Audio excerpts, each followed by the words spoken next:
Hello everyone and welcome back to another video. So today we're going to find out how much autopilot I can actually use during my commute to work, which lasts about 1 hour and consists of back roads like this one, but also a little bit of highway.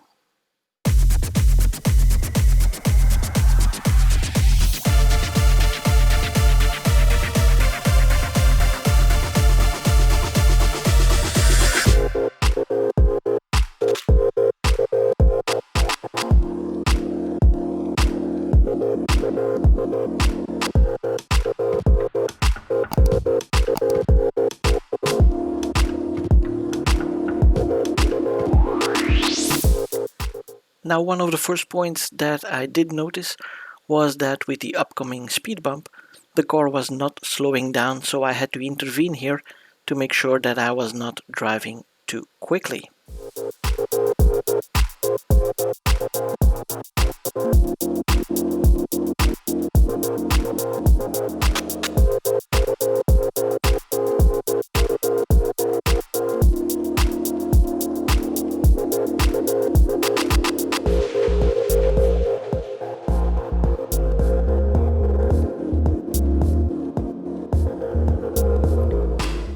Now for the subsequent traffic plateaus, I could actually keep autopilot on because the car in front of me was going slow enough so that I could take those at the proper speed.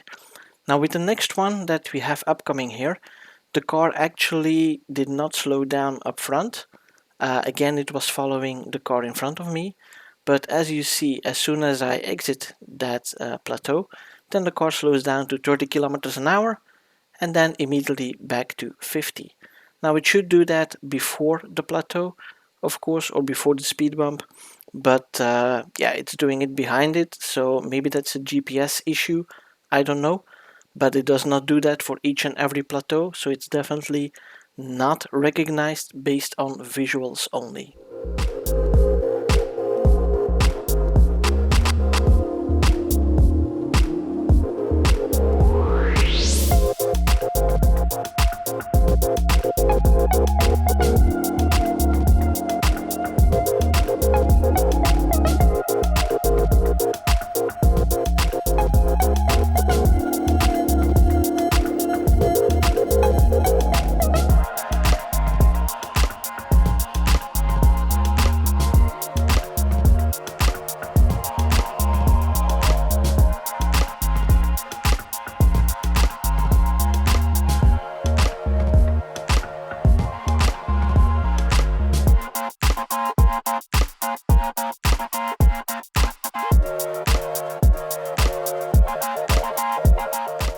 Now here we are seeing the 50 kilometers an hour restriction going into effect a little bit too late. It only starts slowing down once it has reached that speed sign instead of slowing down up front.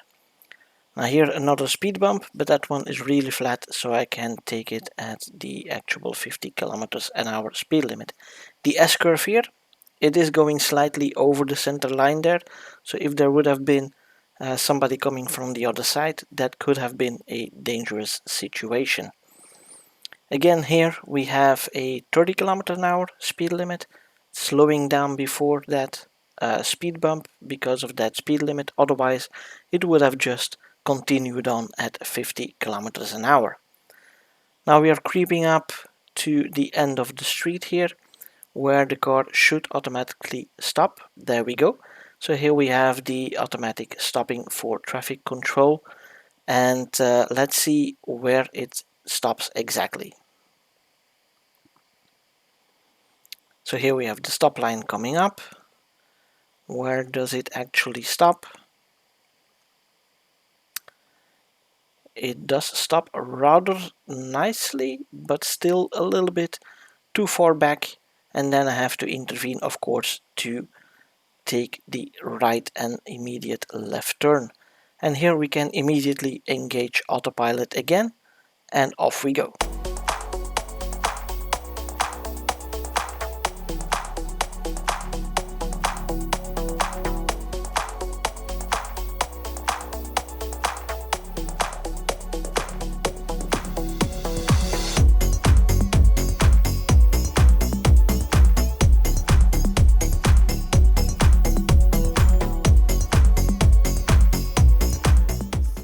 here we have an S-curve coming up, and the first turn seems really okay, but the second one is a little bit sharper, and then we get the auto steer limited, while at the same time we also are a little bit too far to the middle of the road there. Now on the other hand, I can say that the car really does a good job when the middle lane marking is disappearing in this case, because it still has the right lane marking to follow, and it does a pretty good job of keeping the proper side of the road.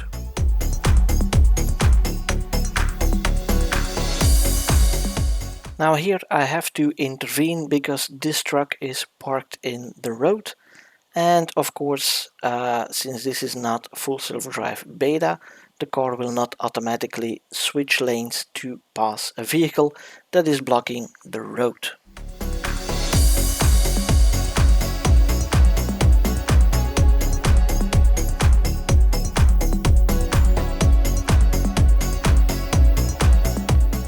Now here we have another speed bump that it tries to take way too fast, and then at the end it slows down to 30 kilometers an hour, with a few meters later going back to 50 kilometers an hour.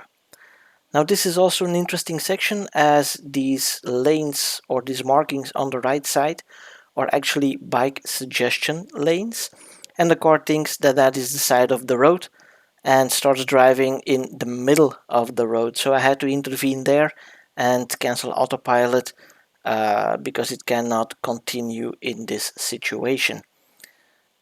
Now I have to continue like this all the way until the end of this particular section because of that exact same reason.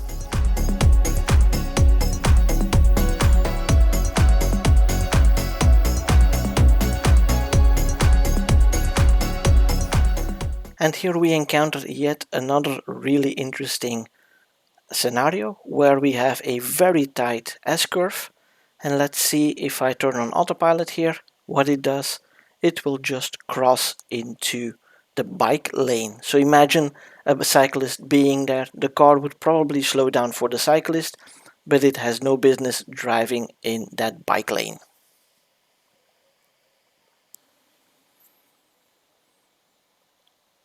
And then we have a regular turn coming up here to the left, and as you can see, the first part is doing quite okay, but then here we get the limitation again due to the UNECE regulations, even though this is just a bend like any other with nothing special to it, but still it is being limited by the current UNECE regulations.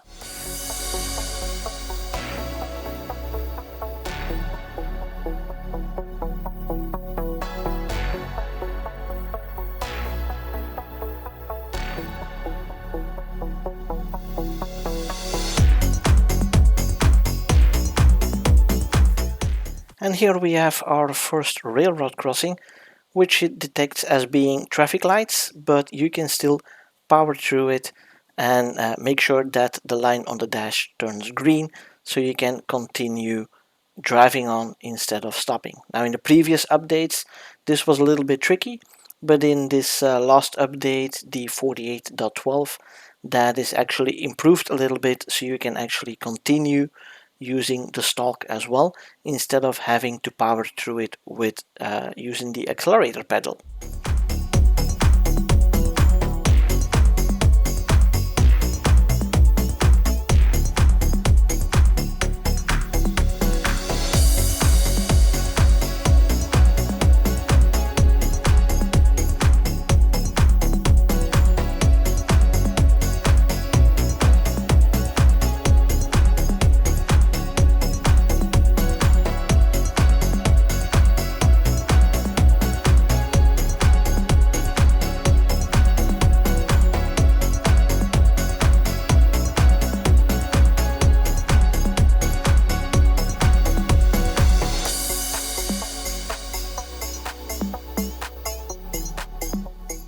And here we have our second railroad crossing, where this time the line on the dash did not turn green and I actually had to power through it. to continue, otherwise the car would have just stopped in the middle of the tracks there, which is not good. So still quite a bit of work to be done in terms of railroad crossings.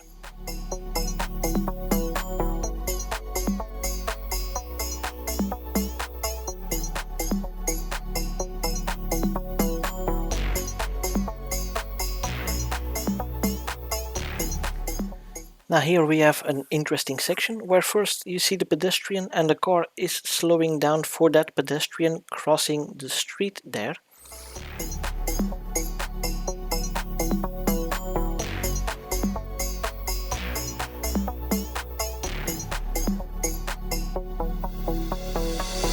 Now this is a very interesting section because all the lane markings have disappeared here.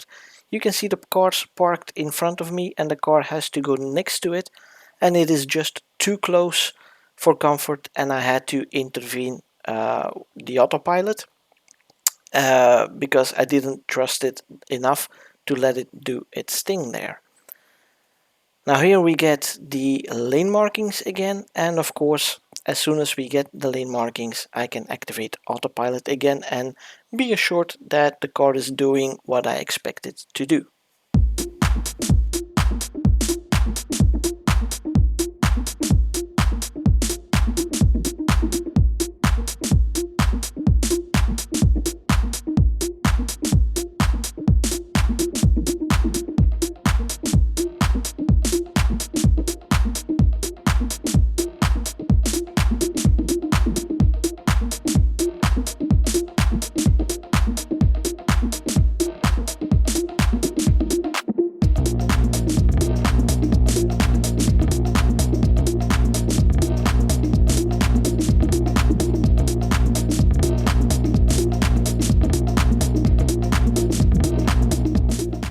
This is the third railroad crossing, and as you can see it does not depict the stop line and only depicts the warning about stopping for it for the traffic lights, so it just ignores that railroad crossing apparently. Now here I have to turn left at the traffic lights, so I have to disable autopilot and wait in line to be able to continue on my journey. Now I've cut out the 3 to 4 minutes of waiting for you guys. Now I just need to wait until I can turn to the left and that car has cleared the road. There we go. And now we have 2 lines again, so I can activate autopilot once more.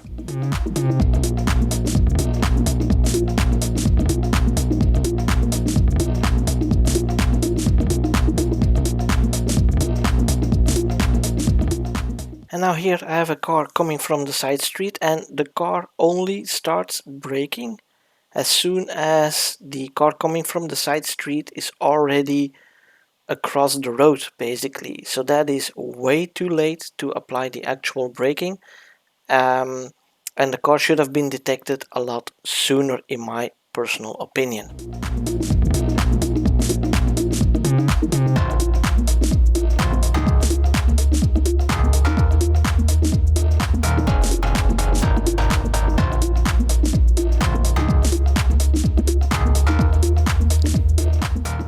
Now here we are coming up on a roundabout, which we know that in Europe it still cannot handle properly. So I can still continue to use the autopilot all the way up until I enter the roundabout. But then when I have to take the exit, I have to intervene, of course, and then take the exit so I can take the road which will lead us to the highway section of my trip.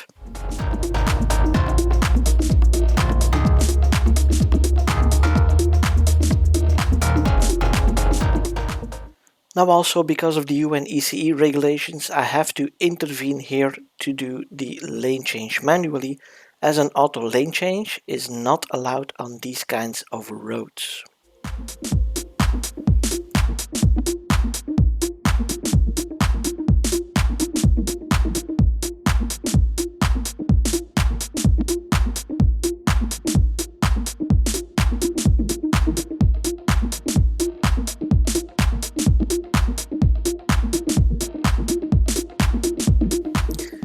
Now here we are about to enter the highway, which means that Navigate on Autopilot will become available on the on-ramp. Now just listen closely to how much the car freaks out when it cannot activate Navigate on Autopilot immediately because of the poor detection of being on the highway.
So here we have the familiar issue with the truck in the rightmost lane. I attempt a lane change and it starts, it goes back, it starts again, and the timeout for the lane change happens. So I have to intervene and manually do the lane change before I can reactivate autopilot again to continue on my trip.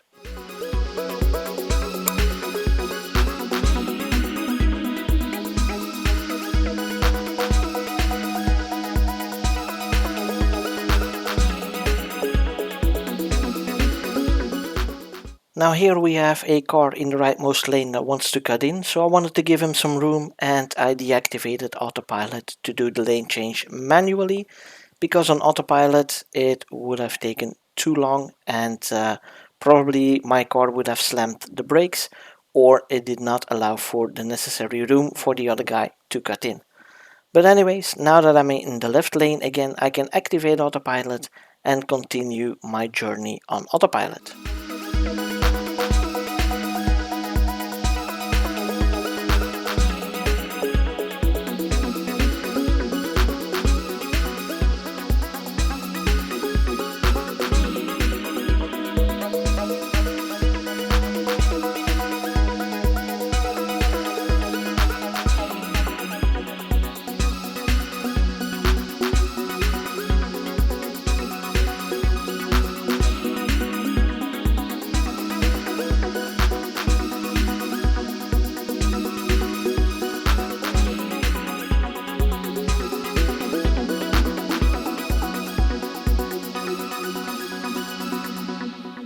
Here I have a very peculiar situation, because even though I'm slowly creeping up on that car on the right, the car is telling me to get out of the lane, and the car isn't even depicted as a red symbol at that moment, so the autopilot does not seem to detect that car as being an object that would be in the way at that point, which I find really odd, and I think maybe that's some kind of bug.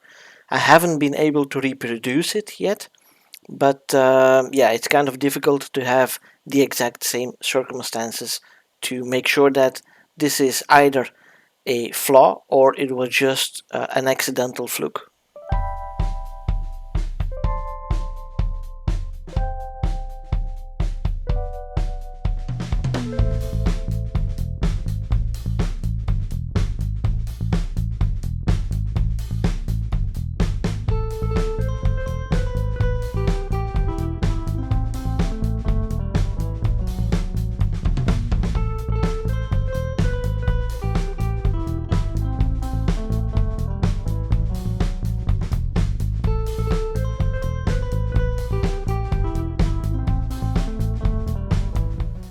Now, while switching between the highways, I'm faced with that random speed limit of 80 kilometers an hour. Now let's see how the car does when it has to move over 2 lanes to enter the highway. So the first move here, the car being red, but it's past enough and I barely make it onto that road. Now for the second one, the truck is coming from behind and it's too close for the car to actually do it, so I have to intervene, do the lane change manually again, and then activate autopilot to continue on my trip. Now since the road is too busy to move over on autopilot to the middle lane, I had to intervene once more to get to that middle lane, and then I could activate autopilot again, doing the 100 kilometers an hour that is allowed here. Now you can also see on the dash that the speed sign depicts 120 kilometers an hour. That is what the default speed limit on highways is. But on this road, the limit to 100 kilometers an hour has been imposed several months ago, and this is still not updated in the speed database.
Now here I have to manually adjust the speed limit down to 90 kilometers an hour because the traffic signs on highways are still not being read.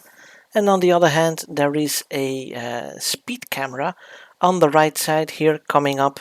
So the car would have been too late to adjust for that speed, and I would have gotten a ticket at 100 kilometers an hour where I could only do 90. That would not be good. And then you have that random speed message appearing for 80 kilometers an hour speed limit. It has been like this for the past 2 or 3 updates, and I don't know where these suddenly are coming from.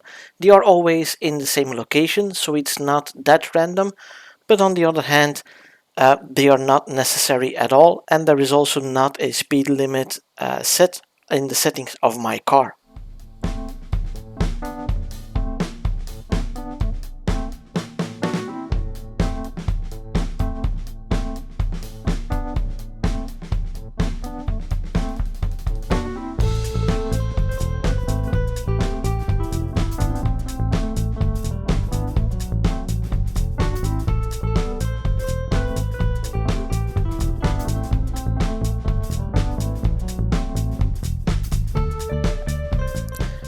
Now whoever designed or built this next exit, he should be fired, because as you can see, this exit is only like half a car width, and that confuses the car, so it exits and then goes back into the highway, and I have to intervene there and take this exit manually to be able to complete it. And that is the end of our highway section. Now we get back to the roads between villages and inside of villages and see how much of autopilot can be used in that case.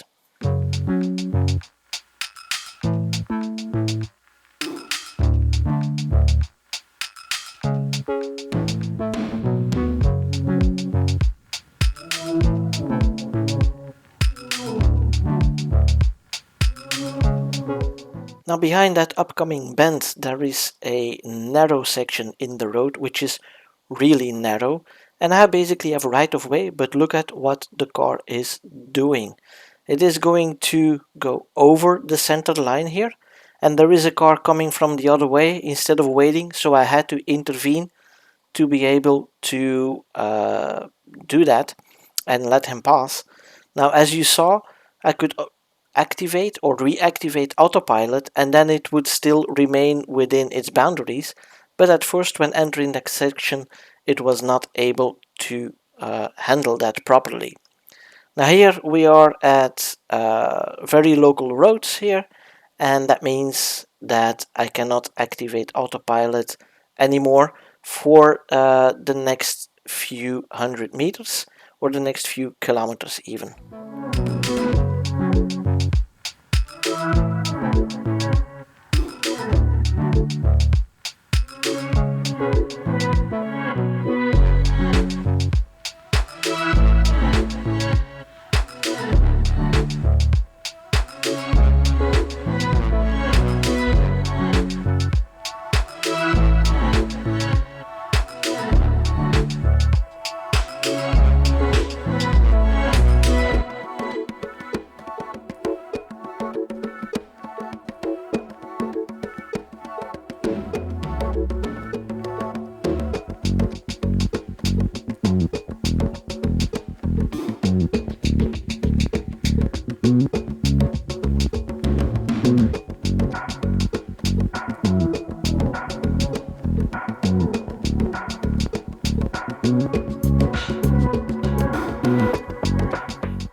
Now here we are approaching the end of the street and we're coming onto a T-junction where the car will automatically stop again.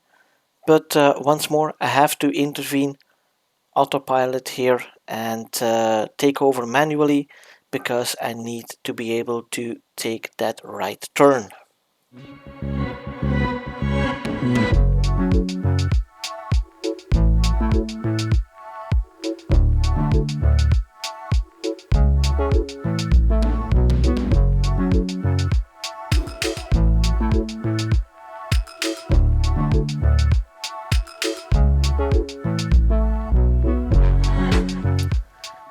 So the traffic light detection here is really good because the light is green, turns orange now, and the car actually slams on the brakes to make sure that I still stop in time even though the light was still orange at that point. So that is really good that it actually notices the traffic light so late and still is able to stop for the traffic light so you would not run a red light. Now as we make our way through these narrow streets here, which are bidirectional, then we see that there are a couple of challenges that lie up ahead, and one of the first challenges is the upcoming turn to the left, where first of all the car is detecting the cars crossing in front of me, but right here that turn is too sharp and I would probably have hit the curb, so I actually intervened. Same here with the turn to the right, it takes it way too wide and then I have to intervene so that the car can actually stay on the road instead of causing some harm to another car.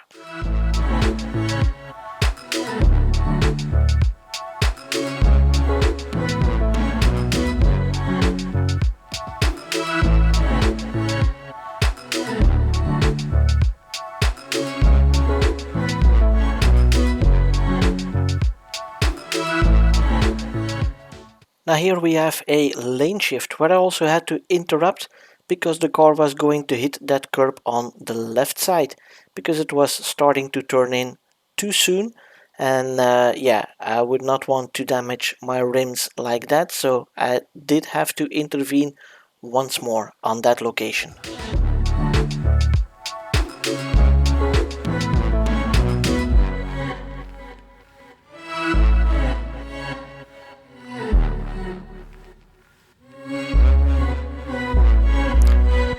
I am almost at my work destination now, but I have to take a left turn here, so that means that I have to interrupt autopilot once more, because autopilot is not able to do that, as we don't have the full self-drive beta here yet, of course. Now in this little side street, we don't have autopilot available, because yeah, there basically are no lane markings that the car can use to activate autopilot to start with. Now we just make one right turn here, and that's the end of my journey. Now sometimes I do get caught up in testing the outliers, in testing the boundaries of the system, that I actually forget how good the system really is at this point already. Even though it has some quirks, it has some strange features and some limitations because of the UNECE regulations. On this trip I was able to do about 87% of my driving on autopilot.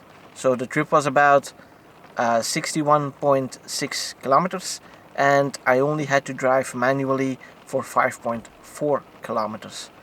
Now it is a little bit more than what I usually do, because I did this specifically to see how far I could push it on this trip, but usually it's a little bit less, so let's say about 80% of my daily commute can be done on autopilot.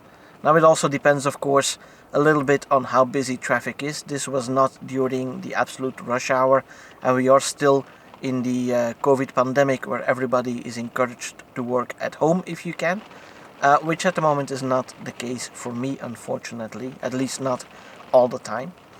But anyway, so traffic was a little bit lighter than it usually would be, and that made a little bit more possible to use autopilot, especially for the automatic lane changes. So there you go. Hope you find this really interesting, and as usual, if you like the video, please give it a thumbs up, and don't forget to subscribe to the channel and make sure you click that little bell icon so you don't miss out on any new videos. And for now, thanks for watching. See you guys on the next one. Bye bye.